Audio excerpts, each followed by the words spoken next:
কে হ্যাঁ ঠিক আছে নাকি আয়না করে তোমারই নিয়ে গেছিল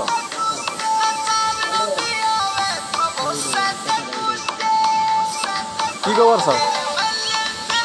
কি কি নির্যাতন করছে তোমার একটু বর্ণনা দাও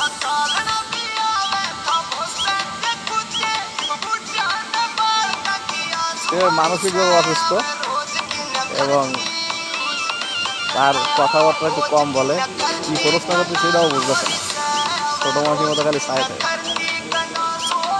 আর পাশে আসছে আর এই বর্তমানে চিকিৎসাধীন ডাক্তার যে সে এই পাশে বসে আছে ঠিক আছে পরবর্তী ভিডিওতে দেখা হবে কতটুকু সুস্থ হয় প্রচুর নির্যাতনের কারণে ওই সেই একটা কথাই শিখছে খালি ওই ডাক্তারের সুই দেবে তার কারণ ডাক্তারের প্রতি অনেক রাগ এই কোনো ঘনের সুই দেয় তো এই কারণে ডাক্তার এসে সুই দিতে পারছে ওকে গাইস নেক্সট ভিডিওতে পরে ব্যবসা মারবে